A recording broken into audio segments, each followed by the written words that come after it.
मुकेश अंबानी के घर के बाहर विस्फोटक वाली साजिश की जांच में एक के बाद एक कार का जिक्र बार बार आ रहा है। पहले स्कॉर्पियो में विस्फोटक, फिर इनोवा और इस वक्त की बड़ी खबर यह है कि महाराष्ट्र एटीएस ने एक वॉल्वो कार जब्त की है। ये कार सचिन वाजे के किसी बिजनेस पार्टनर की बताई जा रही है। इस वक्त की बड़ी खबर है, एक वॉल्वो कार अब एटीएस ने जब्त की है। ये कार जो है वो सचिन वाजे के किसी बिजनेस पार्टनर की बताई जा रही है। हमारे साथ सूरज ओझा है। सूरज, एक के बाद एक लगातार लग्जरी गाड़ियां इस पूरे कांड से जुड़ती चली जा रही हैं। जी विकास, इस पूरे मामले में कई गाड़ियों का इस्तेमाल किया हुआ है, जो बात अब धीरे धीरे सामने आ रही है। ये गाड़ी फिलहाल दमन में छुपा कर रखी गई थी। कल एटीएस की एक टीम ने थाने के एक फैक्ट्री में रेड की थी, जहां से उन्हें कई दस्तावेज मिले थे और इस गाड़ी के बारे में जानकारी मिली थी। उसी के बाद एक टीम दमन गई और रात को ही पूरी टीम ने सर्च ऑपरेशन करके वो वॉल्वो गाड़ी वहां से जब्त की और उसे महाराष्ट्र से थाने एटीएस के ऑफिस लाया गया है। अब थोड़ी ही देर में वहां पे फॉरेंसिक की टीम भी पहुंचेगी, एटीएस के एक्सपर्ट्स भी पहुंचेंगे, जो उस गाड़ी की जांच कर रहे हैं कि उस गाड़ी में अगर मनसुख के साथ कुछ हुआ होगा तो क्या कुछ हुआ हो सकता है। साथ ही वो गाड़ी किसकी है, वो गाड़ी कैसे इस्तेमाल की गई, वो दमन कैसे पहुंची, तो इन तमाम चीजों की जांच में अब एटीएस जुट गई है। जी सूरज, बहुत बहुत शुक्रिया आपका। तो लगातार इस कांड में एक से एक खुलासे हो रहे हैं। एंटीलिया कांड में लगातार नई नई लग्जरी गाड़ियों की बात सामने आ रही है। वॉल्वो गाड़ी किसकी है, कैसे इसका इस्तेमाल हुआ, ये सब बताने के लिए लगातार एटीएस जांच कर रही है। चलिए अब अगली खबर का रुख कर लेते हैं। वो कहानी जो अंबानी के घर से विस्फोटक वाली साजिश के बाद शुरू हुई थी और जिसने महाराष्ट्र की राजनीति में बड़ा भूचाल ला दिया। महाराष्ट्र के गृह मंत्री आरोपों के घेरे में हैं। शरद पवार लगातार बचाव कर रहे हैं, लेकिन बीजेपी लगातार सवाल पर सवाल दाग रही है।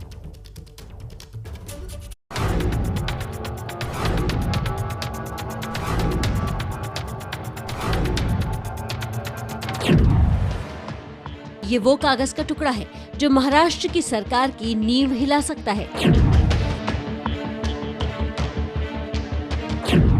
ये वो कागज का टुकड़ा है जिसने शरद पवार और उनके दावों को कटघरे में खड़ा कर दिया है।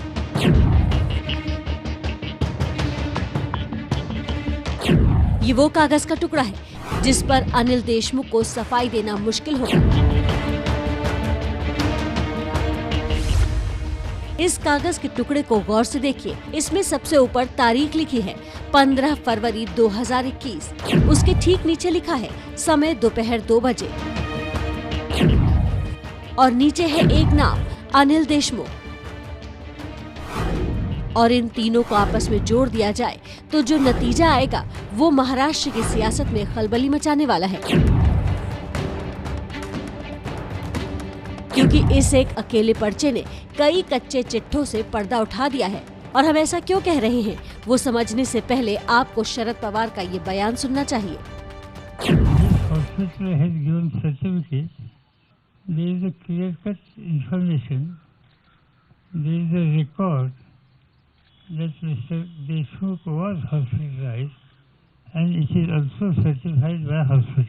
From 15 February to 27 February for house quarantine. In that period, he was house quarantine. Anil Deshmukh Maharashtra के गृह मंत्री हैं और पवार को ये सफाई इसलिए देनी पड़ रही है क्योंकि मुंबई के पूर्व कमिश्नर ने आरोप लगाए हैं कि अनिल देशमुख ने वाजे को हर महीने 100 करोड़ रुपए की वसूली का टारगेट दिया था। वाजे और अनिल देशमुख की मुलाकात फरवरी मध्य और फरवरी के आखिर में हुई थी, लेकिन सोमवार को पवार ने परमवीर के आरोपों को सिरे से खारिज कर दिया और पूरी तरह देशमुख के पक्ष में खड़े दिखे। दावा किया कि देशमुख 15 फरवरी तक अस्पताल में थे और उसके बाद होम आइसोलेशन में, लेकिन कागज के इस टुकड़े के मुताबिक अनिल देशमुख 15 फरवरी को नागपुर से प्राइवेट जेट से मुंबई आए थे। विमान में देशमुख को मिलाकर कुल 8 यात्री थे। इस दस्तावेज के सामने आने से पहले अनिल देशमुख ने बाकायदा हिंदी में अपना बयान जारी करके यही दावा किया था कि वो नागपुर में होम आइसोलेशन में थे। मैं 5 फरवरी से लेके तो 15 फरवरी तक एडमिट था। 15 फरवरी को मेरा जब डिस्चार्ज हो रहा था, तब मैं अस्पताल से घर में जाने के लिए जब अस्पताल के नीचे आया अस्पताल के गेट के ऊपर काफी पत्रकार वहां पे खड़े थे। उनको मुझे कुछ सवाल पूछना था। मैं कोविड की वजह से मेरे में वीकनेस था, उसकी वजह से मैं वहीं कुर्सी पे बैठ के उनके सवालों का जवाब देके गाड़ी में बैठ के होम क्वारंटाइन 27 फरवरी तक हो गया। अब सवाल ये कि झूठ कौन बोल रहा है, क्योंकि शरद पवार जब मीडिया के सामने आए तो वो जो भी बोले, जितना भी बोले, हर बार बड़े ही कॉन्फिडेंस से अनिल देशमुख का बचाव करते दिखे। पवार के बाद देशमुख ने भी जो बयान जारी किया उसमें उन्होंने दावा किया कि होम आइसोलेशन में थे, लेकिन कागज का ये टुकड़ा कुछ और ही बयां कर रहा है। और आज यही मुद्दा महाराष्ट्र की राजनीति में सबसे बड़ी उठापटक की वजह बनेगा, क्योंकि बीजेपी दिल्ली से लेकर मुंबई तक गठबंधन सरकार पर हमलावर है और सरकार के पास डिफेंस के लिए ज्यादा कुछ बचा नहीं है। अगर सरकार की मंशा साफ है, उनकी ईमानदारी पर उनको कोई शक नहीं है, तो क्यों नहीं करते नार्को टेस्ट? हमारी तो मांग है कि स्वयं मुख्यमंत्री ने वाजे को विधानसभा सदन में उसका बचाव करते हुए देखा है देश ने, तो मुख्यमंत्री स्वयं और अनिल देशमुख जी स्वयं अपनी खुद की नार्को टेस्ट कराकर अपने सच्चाई का बयान देश को दें। पत्र की तारीख, पत्र में जिस तरह से चैट का हवाला दिया जा रहा है, ये सब शक पैदा करने वाला है। लेकिन कहीं ना कहीं सरकार को बदनाम करने के लिए कदम उठाया गया। परमवीर सिंह जी दिल्ली गए, किससे मिले, कब मिले, इसकी जानकारी पूरी हम लोगों को है। समय आने पे वो चीज़ें बताई जाएगी। आरोप और प्रत्यारोप की इस लड़ाई में कहीं न कहीं परमवीर सिंह के आरोप उद्धव सरकार के खिलाफ दिख रहे हैं। परमवीर का आरोप है कि देशमुख और वाजे फरवरी के मध्य में मिले थे। मध्य मतलब 15 फरवरी, जब देशमुख डिस्चार्ज हो चुके थे। परमवीर का दावा है कि मुलाकात फरवरी के आखिर में भी हुई थी, मतलब जब देशमुख के होम आइसोलेशन की मियाद खत्म होती है। तो एंटीलिया केस में विस्फोटक भले ही मुकेश अंबानी के घर के सामने रखे गए थे, लेकिन परमवीर सिंह के लेटर बम के बाद धमाके महाराष्ट्र की सियासत में शुरू हो चुके हैं और इन धमाकों में महाराष्ट्र सरकार बुरी तरह फंस गई है। तो परमवीर के पत्र के बाद महाराष्ट्र सरकार बुरी तरह उलझ गई है, और उलझ इसलिए गई है क्योंकि लगातार एनसीपी की तरफ से दावा किया जा रहा है कि अनिल देशमुख तो पहले कोरोना पॉजिटिव थे, बाद में होम क्वारंटीन थे, लेकिन पहले प्रेस कॉन्फ्रेंस के खुलासे ने और उसके बाद उनके प्राइवेट जेट के जरिए मुंबई जाने वाले मैनिफेस्ट के सामने आने के बाद अब और ज़्यादा मामला उलझ गया है। गणेश ठाकुर हमारे साथ इस मसले पर ज़्यादा जानकारी के साथ सीधे मुंबई से जुड़ गए हैं। गणेश, इस सरकार के लिए सबसे कठिन वक्त है, अनिल देशमुख को बचाएं या सरकार की साख? बेहद कठिन वक्त है और इस वजह से ही एनसीपी और शिवसेना के बीच दरार बढ़ गई है। जो सूत्र बताते हैं वो ये हैं कि शिवसेना ये चाहती है कि अनिल देशमुख इस्तीफा दें, क्योंकि आपको याद होगा संजय राठौड़ पर जब गंभीर आरोप लगे थे और उस समय तो उस लड़की के परिवार वालों ने राठौड़ को क्लीन चिट तक दे दी थी, लेकिन उसके बावजूद शरद पवार ने जाकर उद्धव ठाकरे मुख्यमंत्री उनसे मुलाकात की थी और उनको कहा था कि सरकार की बेहद बदनामी हो रही है, आपको संजय राठौड़ पर कोई ठोस निर्णय लेना होगा। अब शिवसेना खेमे से ये बात बाहर कही जा रही है या एनसीपी के आला कमान को भी बताई जा रही है कि इस मामले में तो और भी बदनामी हो रही है, तो हमें भी इस पर कोई ठोस निर्णय लेना होगा, आपको लेना होगा। भले ही दोनों पार्टियां एक दूसरे के साथ हैं ऐसा दिखा रही हैं, लेकिन अंदरूनी बात यह है, या अंदर इन दोनों के बीच अनिल देशमुख पर इस मामले अंतिम फैसला कब तक होगा? जी देखिए, एनसीपी की तरफ से कहा गया है कि कुछ दिन जाने दीजिए, लेकिन अप्रैल के पहले हफ्ते में एक मेजर रीशफल कैबिनेट का हो सकता है, जिसमें कांग्रेस के भी कुछ मंत्रियों को उनके पोर्टफोलियोज लिए जा सकते हैं और नाना पटोले जो नए अध्यक्ष हैं उनको मंत्री पद दिया जा सकता है। और उस रीशफल में अनिल देशमुख को भी अपने पोर्टफोलियो को या गृह मंत्रालय को छोड़ना होगा, ऐसे सूत्र बताते हैं। इस वक्त बड़ी खबर दे रहे हैं गणेश ठाकुर कह रहे हैं कि अप्रैल के पहले हफ्ते में महाराष्ट्र में मंत्रिमंडल विस्तार हो सकता है। इस वक्त की बड़ी जानकारी है, अनिल देशमुख के पद पर बने रहने या हटाने के दबाव के बीच इस वक्त की बड़ी खबर है। गणेश ठाकुर ने इस वक्त दी है कि अप्रैल के पहले हफ्ते में महाराष्ट्र में मंत्रिमंडल विस्तार हो सकता है। इसमें हो सकता है कि अनिल देशमुख से गृह मंत्रालय ले लिया जाए और कांग्रेस के कुछ नए मंत्रियों को इसमें शामिल किया जाए। इस वक्त की बड़ी खबर गणेश ठाकुर ने दी है। ये खबर इसलिए बेहद महत्वपूर्ण हो जाती है क्योंकि ये इस वक्त दबाव लगातार एनसीपी पर बना हुआ है कि अनिल देशमुख को गृह मंत्रालय से हटाया जाए या उनको मंत्री पद से हटाया जाए। लेकिन इस वक्त की बड़ी खबर गणेश ठाकुर ने दी है कि अप्रैल के पहले हफ्ते में महाराष्ट्र में मंत्रिमंडल विस्तार हो सकता है। इसमें अनिल देशमुख की गृह मंत्रालय की कुर्सी जा सकती है। गणेश, बड़ी खबर है ये इस वक्त की, और कौन कौन से मंत्री हैं जिन पर गाज गिर सकती है? जी देखिए, रीशफल की अगर बात करें तो उसमें कुछ मंत्रियों के नाम हैं कि पहला तो सवाल ये है कि गृह मंत्रालय पद किसको मिलेगा या मंत्रालय किसको दिया जाएगा।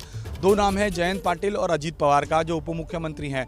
पहले से महाराष्ट्र की अगर हम सरकारें देखें तो उसमें ऐसा होता आ रहा है कि जो उप मुख्यमंत्री हैं, कांग्रेस एनसीपी कोalition गवर्नमेंट की बात कर रहा हूं मैं, तो उप मुख्यमंत्री के पास ही गृह मंत्रालय रहता था, जैसे आर पाटिल के समय में हुआ। जयंत पाटिल कुछ समय के लिए गृह मंत्री रहे भी राज्य के, लेकिन बाद में आर पाटिल जब आए तो उनको वापस गृह मंत्रालय दिया गया। तो जयंत पाटिल के पास एक्सपीरियंस है, अजीत दादा पवार उप मुख्यमंत्री हैं और एडमिनिस्ट्रेशन में अच्छी पकड़ है। ऐसी स्थिति में जहां पर गृह मंत्री और गृह मंत्रालय के कामकाज पर ही सवाल बनाए तो अजीत पवार एक अच्छा विकल्प हो सकता है, ऐसा एनसीपी के नेता मानते हैं। वहीं अगर हम दूसरे पार्टियों की बात करें तो संजय राठौड़ के इस्तीफे के बाद वन मंत्रालय जो है वो भी खाली पड़ा है, वहाँ भी एक मंत्री शिवसेना को देना है। और कांग्रेस की अगर बात करें तो कांग्रेस की अंदरूनी एक लड़ाई अलग चल रही है, जहाँ पर नितिन राउत के ऊर्जा मंत्रालय को लेकर कई दावेदार उस पार्टी में सामने आए हैं। संभव है कि नाना पटोले को कोई मंत्री पद दिया जाएगा, क्योंकि विधानसभा अध्यक्ष पद भी कांग्रेस के पास है, विधानसभा अध्यक्ष पद की नियुक्ति भी करनी है, तो कांग्रेस को एक बड़ा नेता वहां देना है, तो उसको लेकर भी कांग्रेस के अंदर नेताओं का रिशफल हो सकते हैं। लेकिन सबसे बड़ा रिशफल जो होगा, अगर सूत्र जो बताते हैं उसके मुताबिक अप्रैल के महीने में, तो सबकी नज़र गृह मंत्रालय किसको दिया जाएगा इस पर अभी बनी हुई है। अगर अनिल देशमुख को निकाला जाता है। ताजा अपडेट के लिए और बड़ी जानकारी के लिए, महाराष्ट्र में अप्रैल में पहले हफ्ते में मंत्रिमंडल विस्तार हो सकता है, नए स्पीकर का चुनाव हो सकता है, और यही वो वक्त है जब सरकार पर मंडरा रहे खतरे के दौरान अनिल देशमुख पर भी कार्रवाई हो सकती है, उनकी गृह मंत्रालय की कुर्सी जा सकती है। अगली खबर का रुख कर लेते हैं। महाराष्ट्र में जो हो रहा है उसमें सियासत के अलग अलग रूप नजर आ रहे हैं। कल अमरावती से निर्दलीय सांसद नवनीत राणा ने शिवसेना पर धमकी देने का आरोप लगा दिया। मैं आपको बताना चाहूंगी, जो व्यक्ति 16 साल सस्पेंड रहा, जो व्यक्ति 60 दिन पुलिस स्टेशन में रहा, जेल में रहा, उसे फिर से रीजॉइनिंग किस बेस पे की गई? संसद में उद्धव सरकार पर महाराष्ट्र के अमरावती से निर्दलीय सांसद नवनीत रवि राणा का यूं बरसना शिवसेना सांसद अरविंद सावंत को अखर गया।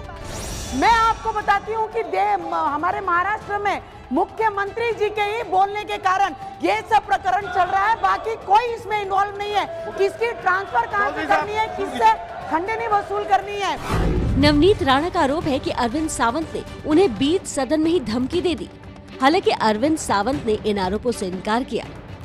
अरविंद सावंत जी ने वॉक करते करते एक महिला और ये रखने के बाद जब वो वॉकआउट करते हैं, वॉकआउट करने के टाइम पे वो मुझे थ्रेटन करके जाते हैं कि अब तुम्हारी बारी है और तुम्हें जेल के पीछे हम डालेंगे। मुझे बताइए, महिलाएं करके हम दबा सकते हैं? सरासर झूठ। हमने जिंदगी में, एक तो महिला है पहली बात, और ये नवनीत राणा जी है, वो आते जाते समय मुझे भैया दादा करके पुकारते, मैं भी उसके साथ बात करता हूँ, ऐसा कुछ नहीं है, ना गुड़ाई। लेकिन एक बात कहता हूँ कि ये काम धमकाना और महिला को, मैं शिवसेना को इतना ध्यान में रखूं। नवनीत राणा ने चिट्ठी लिखकर अरविंद सावंत की शिकायत लोकसभा अध्यक्ष ओम बिरला से की है। साथ ही उन्होंने मामले को पुलिस में भी ले जाने की बात कही है। न पाबंदी हो न कोई हद हो तो बस खुद बनाई सरहद हो। ये मुहिम है परतों में छिपे हर सच की तलाश की, सियासत पर रखी पैनी नजर और आंख की, खबरों की दुनिया में एक जिम्मेदार आवाज की, जुर्म और जुल्म के खिलाफ हर बेबस के लिए इंसाफ की। जब कोई हद नहीं इंसानियत के लिए जज्बात की, जब कोई हद नहीं खुशियों और ख्वाब की, तब कोई हद क्यों हो नए नजरिए और बदलाव की। तोड़ के हदों के ताले नए सपनों को पाले, बांधे सबको एक धागे, आपको रखे आगे। ABP news.